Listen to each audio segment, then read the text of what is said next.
দিল্লির 40টি স্কুলে বোমাতঙ্ক, ইমেলের মাধ্যমে বোমা রেখে দেওয়ার হুমকি। পড়ুয়াদের সকলকে বাড়ি পাঠিয়ে দেওয়া হয়েছে। খবর দেওয়া হয়েছে পুলিশ এবং দমকলকে। খবর দিল্লি পুলিশ সূত্রে। বাংলাদেশ থেকে এবার ইসকনকে উপড়ে ফেলার হুমকি। ইসকনকে ক্যান্সারের সঙ্গে তুলনা মৌলবাদীদের।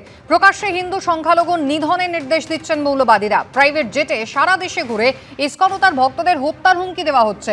বাংলাদেশের সংখ্যালঘুদের বিরুদ্ধে গণহত্যার এই প্রকাশ্য আহ্বান মর্মান্তিক। বাংলাদেশ সরকার নিষ্ক্রিয় ভূমিকা পালন করছে। সোশ্যাল মিডিয়ায় পোস্ট কলকাতা ইসকনের ভাইস প্রেসিডেন্ট রাধারমন দাসের।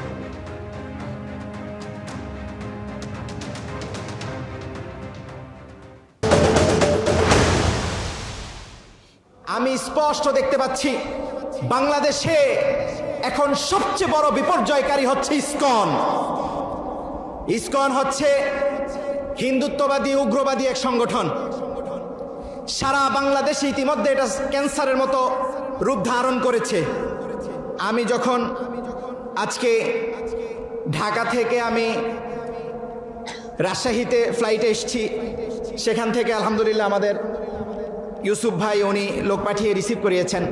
আমি আসার সময় দেখলাম আপনাদের এই অঞ্চলে ইসকনের মনে হয় একটা মন্দির আছে। এরা সমাজে ক্যান্সারের মতো, কিসের মতো?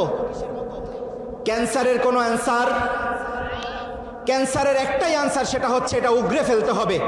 শরীরের যেই অংশে ক্যান্সার হবে সেই অংশটা কেটে না ফেললে এই অংশ ঠিক হবে না, সারা শরীরে ক্যান্সার ধরবে।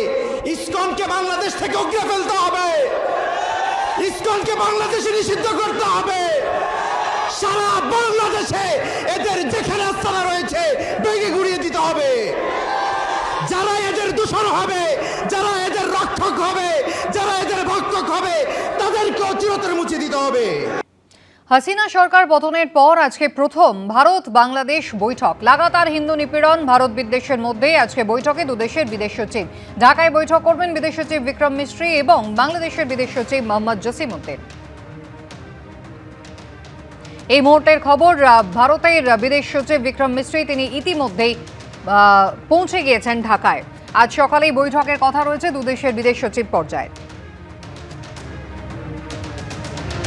বিচার প্রক্রিয়া সম্পন্ন হলেই শেখ হাসিনাকে ভারতের কাছে ফেরত চাওয়া হবে বলে জানিয়েছেন মোহাম্মদ ইউনূসের প্রেস সচিব শফিকুল আলম। আর আজ ভারতের বিদেশ সচিবের সফর প্রসঙ্গে তিনি জানিয়েছেন পারস্পরিক স্বার্থ সংশ্লিষ্ট বিভিন্ন বিষয় নিয়ে আলোচনা হবে। আমরা শেখ হাসিনাকে দেশে ফিরিয়ে এনে আইনের সম্মুখীন করতে চাই। যেহেতু ইন্ডিয়ার সাথে আমাদের একটা এক্সট্রাডিশন ট্রিটি আছে, সেটা এক্সট্রাডিশন ট্রিটিতে আবার কিছু সার্টেন লিগাল প্রসিডিউরটা করে তারপরে আপনি এটা একজনকে এক্সট্রাডিশন চেতে পারেন। তো আমরা সেই প্রসিডিউরটা আমরা কমপ্লিট করছি। সেটা কমপ্লিট করার পরে আমরা ফর্মালি অ্যাপ্রোচ করব ইন্ডিয়াকে তাকে এক্সট্রাডিশন করার জন্য। ইন্ডিয়ার সাথে আমাদের যেই মিউচুয়াল ইন্টারেস্টে যে বিষয় আছে প্রত্যেকটা জিনিসই আলাপ হবে। এখানে প্রত্যেকটা জিনিসই আমাদের কাছে ইম্পর্টেন্ট।